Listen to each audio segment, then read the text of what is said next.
Eu cumprimento a amada igreja com a paz do Senhor Jesus, amém? Amém. A palavra que nós vamos meditar nessa manhã está no Evangelho de Mateus, capítulo 21, o versículo 18 e 19. E a palavra de Deus diz assim: E de manhã, voltando para a cidade, teve fome.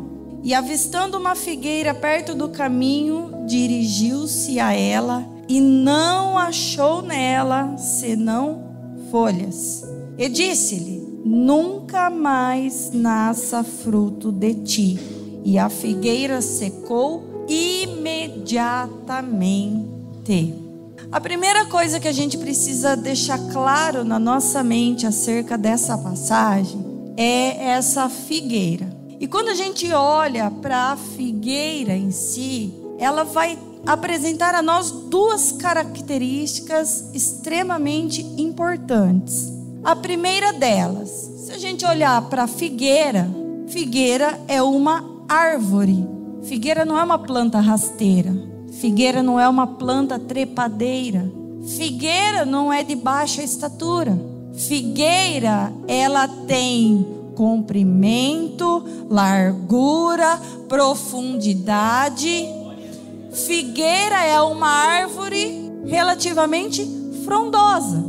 E quando nós olhamos para o quesito árvore, porque Jesus está falando com uma árvore. Se nós olharmos em Marcos capítulo 8, versículo 24, Jesus, quando chega em Betsaida, ele tira um cego para fora daquela aldeia para curar ele da cegueira dele.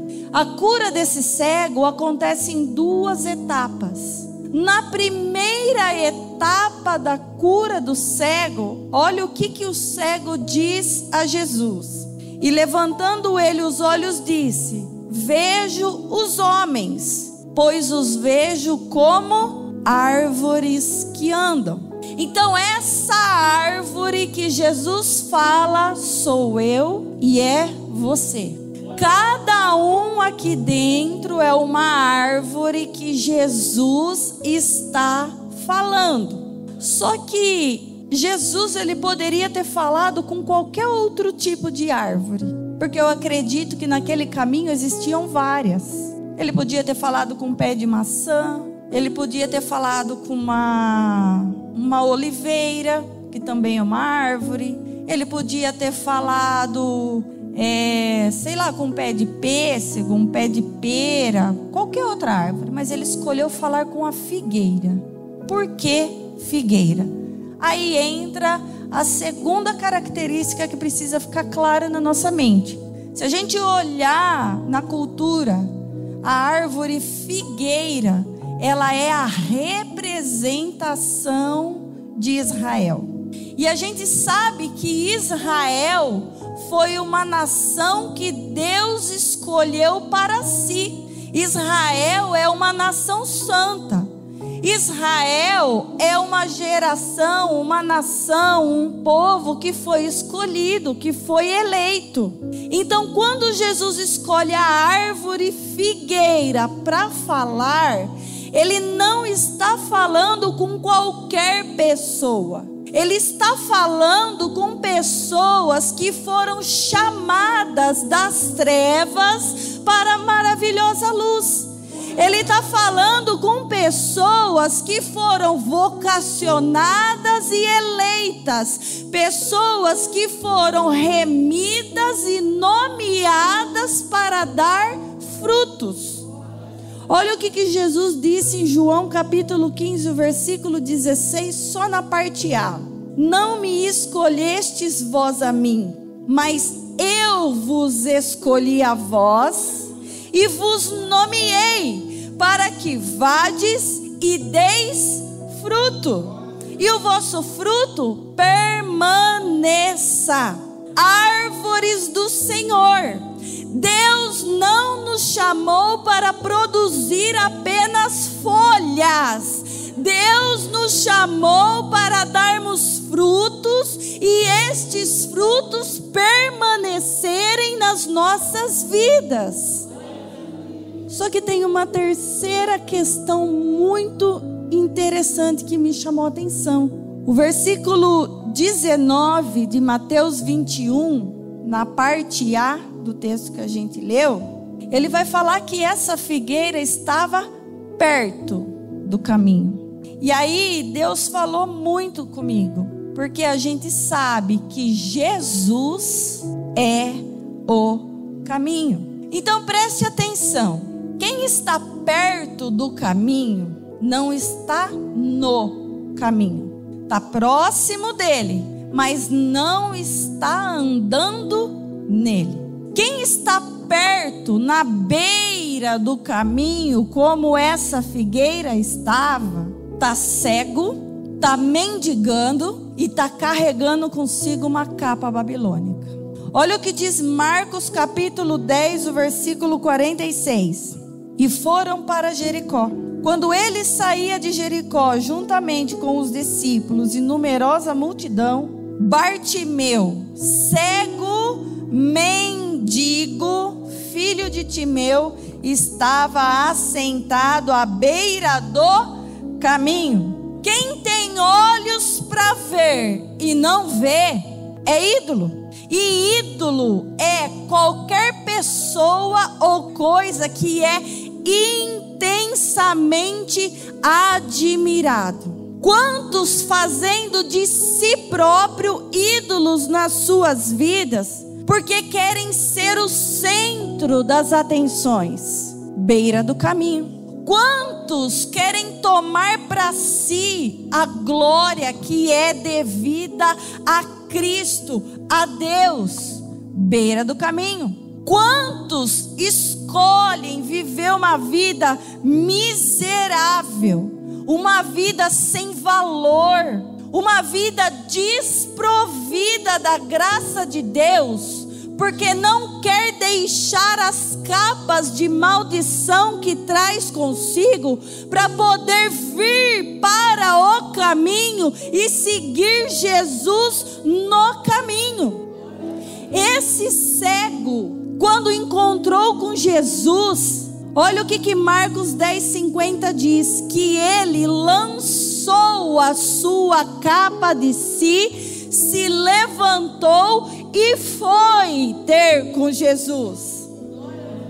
Quantas vezes a gente prefere ficar na beira do caminho, porque a gente não quer abrir mão daquilo que desagrada a Deus, porque a gente não quer abrir mão das nossas vaidades, porque a gente não quer negar a nós mesmos, tomar a nossa cruz e seguir o Senhor Jesus. Preferimos ficar à beira, perto. Eu estou vendo, eu estou perto dele, eu sei, eu conheço, mas eu não quero andar nele. Quem está, irmãos, à beira do caminho, despreza e pisa a boa semente.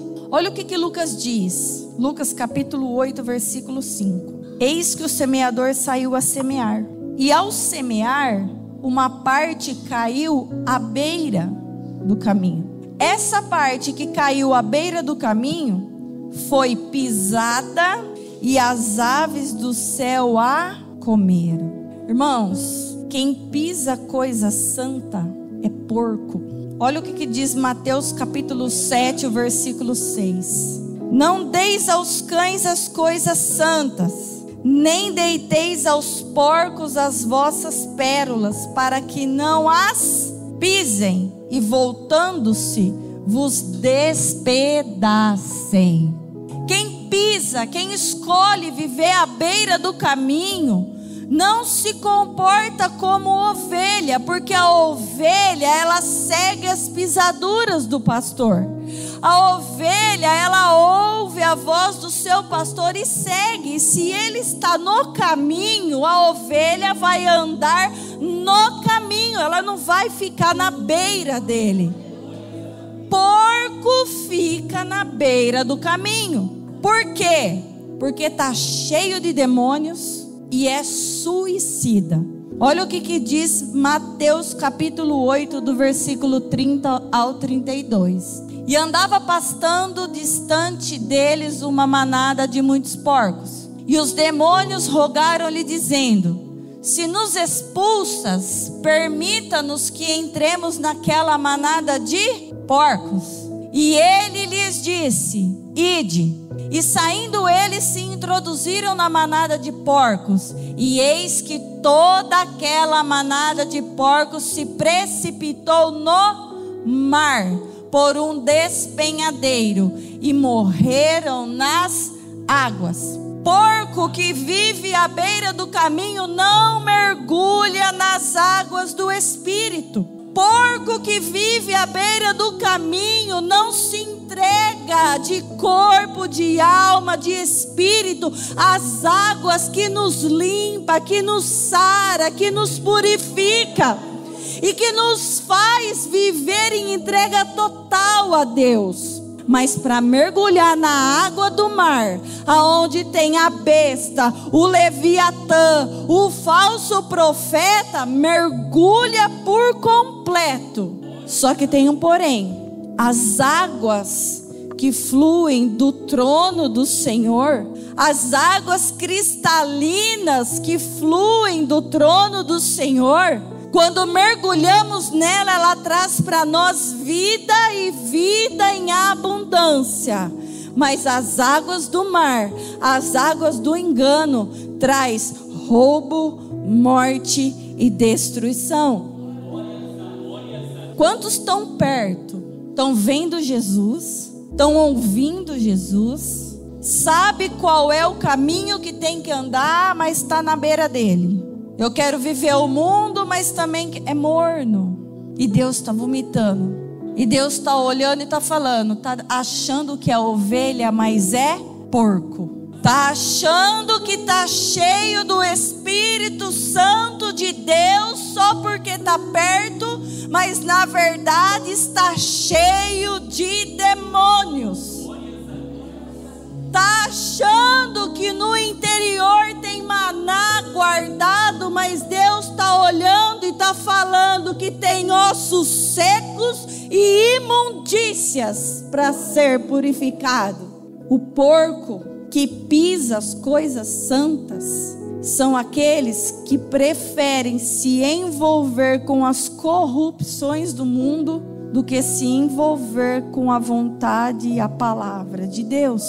Olha o que diz em 2 Pedro, capítulo 2, do versículo 20 ao 23. Portanto, se depois de terem escapado das corrupções do mundo, pelo conhecimento do Senhor e Salvador Jesus Cristo, forem outra vez envolvidos nelas e vencidos, ou seja, tornou a prática das velhas obras, tornou-se-lhes o último estado pior do que o primeiro. Olha os demônios quando entram de volta na nossa vida. Quantas vezes a gente recebe o conhecimento da verdade, a gente até começa a praticar, a casa fica limpa. Mas ao invés de a gente perseverar e permanecer e guardar a palavra no coração para não pecar, a gente vai lá e se envolve com todas as corrupções do mundo de novo. A casa fica vazia e o que volta, a Bíblia fala que é aquele demônio que saiu e mais 7. E o último estado é pior do que o primeiro. E aí ele continua e diz: porque melhor lhes fora não conhecerem o caminho da justiça do que conhecendo-o desviarem-se do santo mandamento que lhes fora dado. Esses que se desviam do santo mandamento porque preferem as corrupções do mundo, o Senhor diz: deste modo sobreveio-lhes o que por um verdadeiro provérbio se diz: o cão voltou ao próprio vômito e a porca lavada ao espojadouro da lama. Desprezam e pisam a boa semente porque prefere o lamaçal do pecado. Desprezam e pisam a boa semente porque preferem as corrupções do mundo, porque preferem as águas do mar e não o rio de águas vivas que flui do trono de Deus. Desprezamos e pisamos, agimos como porcos e não como ovelhas, beira do caminho. E Deus está falando conosco. Só que sabe qual é o pior de tudo para quem fica na beira do caminho?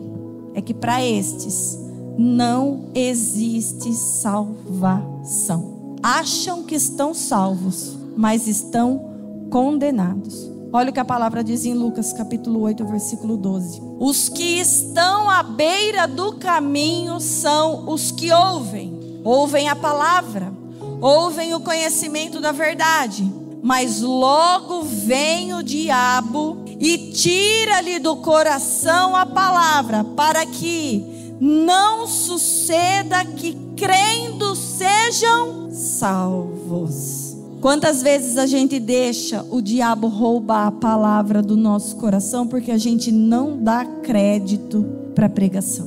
Perdemos a salvação porque escolhemos a beira do caminho. Quantas vezes a gente permanece na beira do caminho, vendo a luz, mas escolhendo andar em trevas, porque amamos mais a glória dos homens do que a glória de Deus? Quantas vezes a gente está recebendo conhecimento da verdade, mas está se comportando como um anticristo, amando e andando na mentira, na beira do caminho? Quantas vezes a gente tem aparência, tem folhas bonitas, vistosas, que enchem os olhos de quem vê, mas não tem um fruto que sacia a fome, porque não tem essência.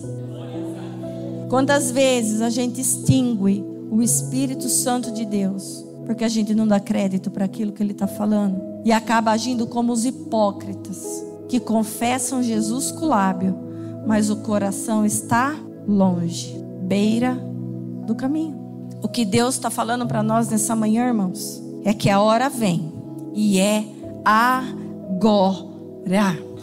A hora vem e é agora.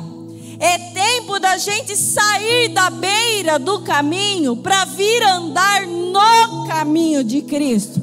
É tempo da gente deixar, da gente destituir as capas de maldição da nossa vida. É tempo da gente sair da lama do pecado para poder firmar os nossos pés na rocha que é Cristo.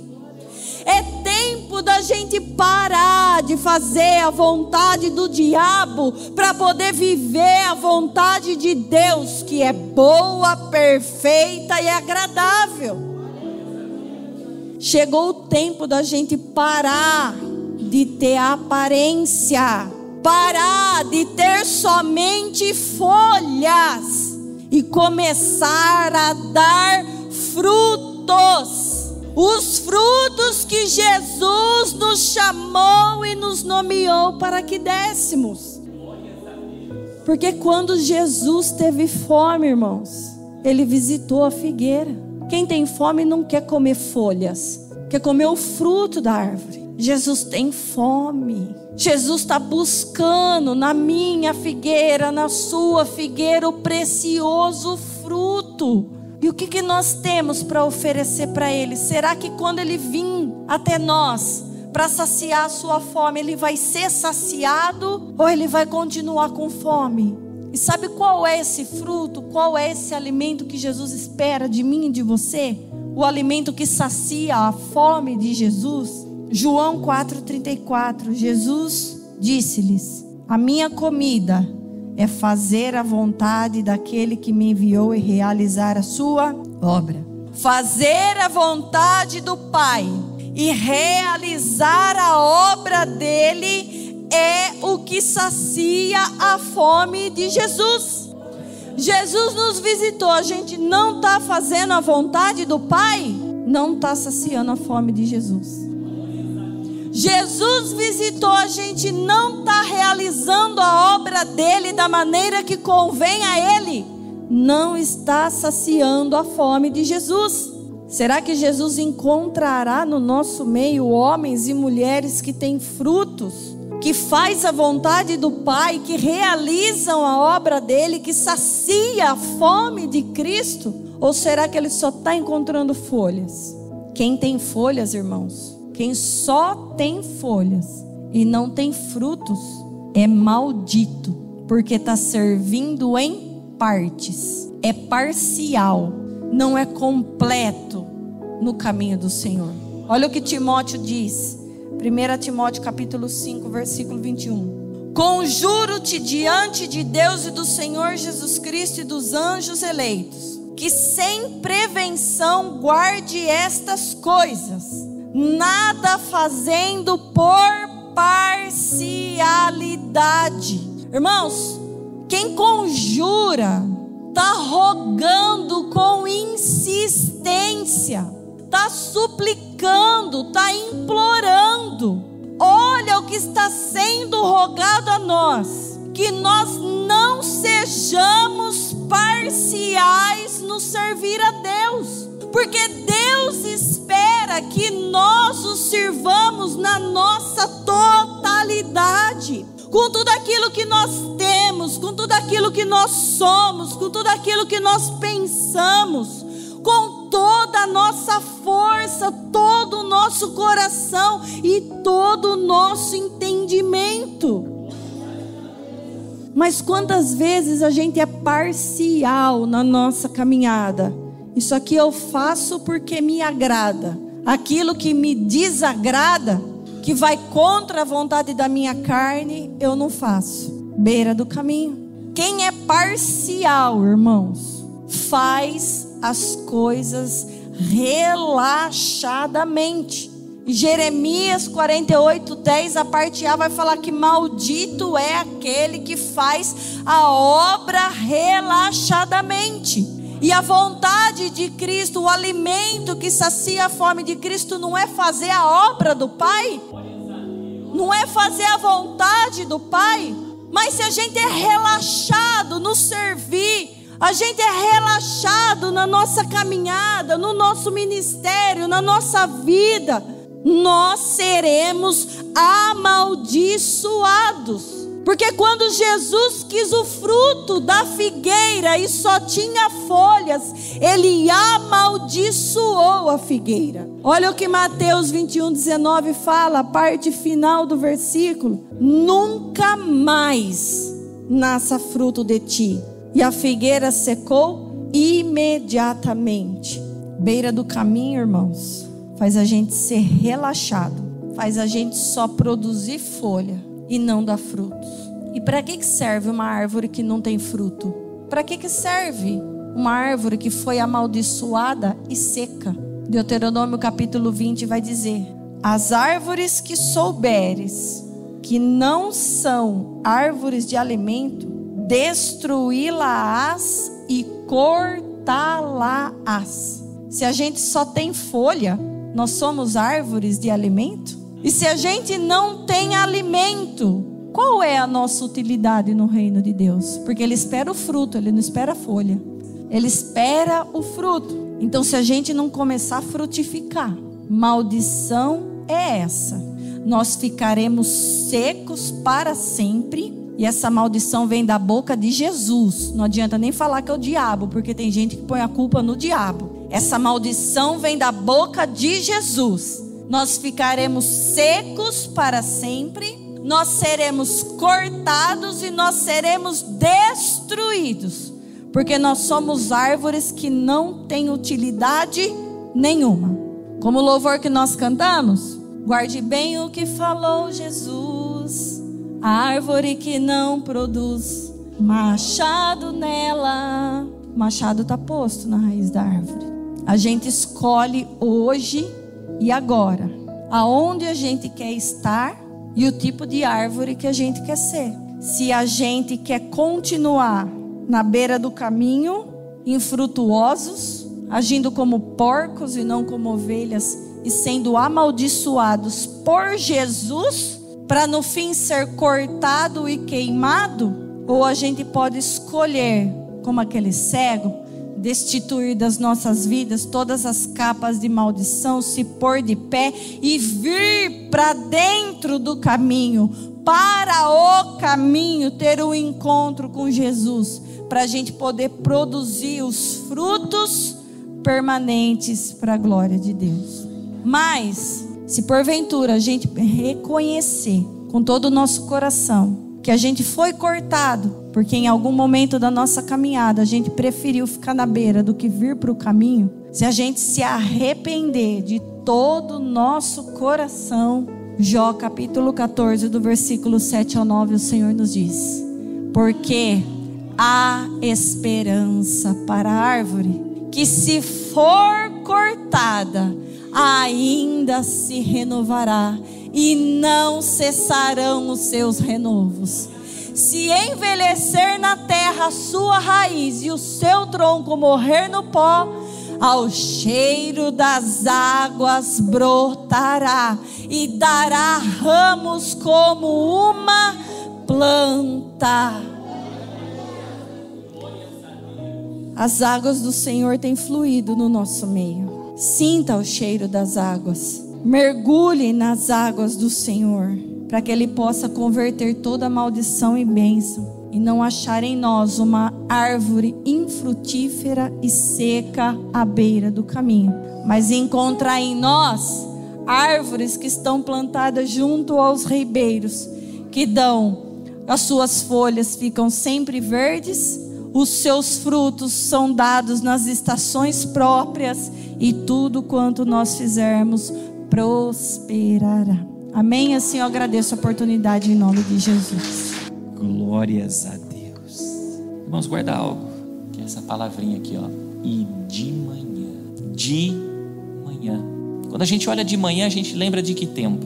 O tempo da luz. Quer dizer, essa figueira foi iluminada. Não estava de noite, estava de manhã, ela foi iluminada. Ela sabia o bem que ela tinha que fazer. A luz veio, a revelação veio, a instrução veio. Mas a fome de Jesus também. A fome de Jesus não veio de noite, porque Ele não tem por conta o tempo do quê? Não vem de noite, irmãos. A fome de Jesus na nossa vida vem de manhã. Amanhã veio, Jesus revelou. O ministério do Espírito veio e abriu o nosso entendimento. E junto com isso veio a fome dele. E junto com a fome dele, para saciar a fome dele, você sabe o que eu e você temos que fazer?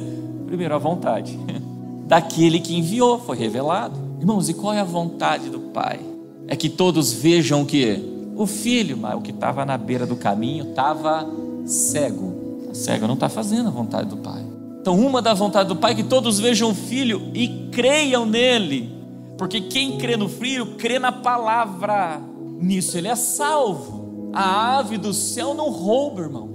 Mas não é somente ver o Filho e crer nele, também é a nossa o quê? Santificação. E aí não dá para agir que nem porco, pisando a boa semente e voltando para o lamaçal do quê? Do pecado. Não dá. Quando eu faço a vontade do Pai, eu cumpro a minha eleição. Porque para isso a gente foi eleito, para ser uma nação santa. E depois ele vira e fala, e realizar a sua obra. Quando eu faço a obra de Deus, eu cumpro o quê? A vocação. Mas para eu realizar a obra é só aqui dentro da igreja? Não, irmãos. Quando tu prega lá, ensina o teu filho no caminho que tem que andar, você está realizando a obra de Deus. Quando Deus coloca uma alma necessitada no teu caminho, que tem fome da palavra e tu alimenta ela, tem sede da palavra e tu alimenta, ela está nua espiritualmente, você traz a revelação da palavra, ela cobre a vergonha da nudez dela. Ela está doente, tu vai lá, impõe as mãos e ora. Ela está encarcerada, você ensina a verdade para ela ser liberta do cárcere ou expulsa demônios. Está fazendo a obra o quê? Isso não importa se é aqui dentro dessas quatro paredes, se é da porta o quê? Para fora. A gente precisa fazer aqui, a gente precisa fazer aonde? Lá. A cada um na vocação que foi chamado. Se for chamado aqui, faz aqui. Se for chamado da porta para fora, faz da porta para fora. Mas pelo amor de Deus, sacia a fome do teu pastor. Não teu pastor da terra, mas tu tem um pastor, que é o nosso Senhor Jesus Cristo. Irmão, se o teu pastor é imitador de Cristo e se esforça para ser um pastor igual Cristo, guarda algo, você sabe qual que vai ser a fome do teu pastor? Fazer a vontade daquele que enviou e realizar a tua obra. Essa vai ser a vontade. Essa é a vontade. Essa vontade tem que estar firmada nos nossos corações. Mas se a gente ficar só à beira do caminho, não vir para o caminho, irmãos, a gente nunca vai produzir o quê? Nada, porque sem Deus, nada podeis. Quem está à beira do caminho? Porco. Que espírito habita dentro de um porco? Demônios. Vai fazer o que, irmãos? Pelo contrário, se fizer, ainda faz tudo o quê? Presta atenção, na barriga de um porco, você sabe que tipo de alimento tem ou não? Bolota, irmãos. Pastor, mas a mensagem é dura. Igreja santa e irrepreensanta é a vontade daquele que enviou. Irrepreensível é fazer a tua obra, mas não é qualquer obra não, são boas obras, porque ele vem buscar uma igreja zelosa e de boas. Pastor, eu estou na beira do caminho. A graça, irmãos, arranca a gente da beira e leva para onde? Está morto? Você já morreu ou não? Então ainda tem tempo. Ainda tem tempo. Ainda tem tempo. Não fechou os olhos ainda não, está aí, está respirando. Ainda tem tempo. Mas depois que fechou os olhos, ele vai vir querer saciar a fome dele em nós, tá? Aí ele vai olhar um por um aqui e fala assim: e aí? Fez a vontade daquele que te enviou? E fez boas obras? Irmãos, a verdade é essa. Ele quer arrancar a gente daqui, pôr a gente para aqui, e a gente dá fruto. Vai chegar naquele dia, a gente não fez a vontade daquele que enviou e a gente não tem boas obras, como a gente já aprendeu, não cumpriu a vocação, não cumpriu a eleição, ou não cumpriu a vocação e cumpriu a eleição, ou cumpriu a eleição e não cumpriu a vocação. Uma árvore que só tem folha e não tem fruto, só está fazendo uma das coisas, está fazendo de maneira parcial. A porta do céu vai estar escancarada? É óbvio que não. É óbvio que não. Eu louvo a Deus por uma mensagem dessa, porque dá tempo. Se a gente não está fazendo como ela pregou, a hora é agora. Você cata esse texto aqui, ó, de João capítulo 4, vai estar aqui, tá? Quando Jesus diz: a hora é agora, que o Senhor procura os verdadeiros adoradores, que o adorem em espírito e em verdade. Quem adora Ele em espírito e em verdade sacia a fome de Jesus. Como? Fazendo a vontade daquele que enviou e realizando a sua. Não se prenda com obra aqui, irmãos. Dentro de igreja, tem o teu barco lá no teu trabalho, igual de Pedro, presta para Jesus e prega. As almas necessitadas que pôr no teu caminho, fala. E naquilo que foi vocacionado para fazer dentro ou fazer fora, pelo amor de Deus, não faz o que? Relaxado. Jesus disse isso: eu conheço uma árvore é pelo seu fruto. Eu conheço uma árvore, conhece-se uma árvore é pelo seu fruto. E está aqui o fruto que ele vai olhar, e que a gente tem que olhar. Está aqui, irmãos. Que a gente possa sair com esse versículo aqui, ó, cravado no nosso, e lá no particularzinho, no teu particular, falar: Senhor, eu vou me esforçar, eu vou te amar com todas as minhas forças, para saciar a tua fome, a tua de Jesus, irmãos. É a fome de Jesus. Sacia a fome dele. Sabe quando a gente sacia a fome dele também? Quando ele fala assim: tive fome, não me destes de comer. Ele disse isso: eu tive fome e não me destes de comer. E ele trata esse como um bode. Aí perguntaram: mas quando é que o Senhor teve fome e a gente não te deu de comer? Ele fala: quando você não fez nada por esses o quê? Pequeninos. Quando não fez pelos meus pequeninos, não fez por, não realizou a obra que ele esperava. E aí ele vai apartar. Eu louvo a Deus que a gente tem um caminho claro para nós, ou não temos? Acho que o primeiro passo está aí, porque tem um monte de figueira, irmão, que nem perto do caminho está. Na verdade, nunca conheceu o caminho. Essa ainda está perto. E se está perto, tem chance de produzir fruto. Tem chance de produzir. Amém.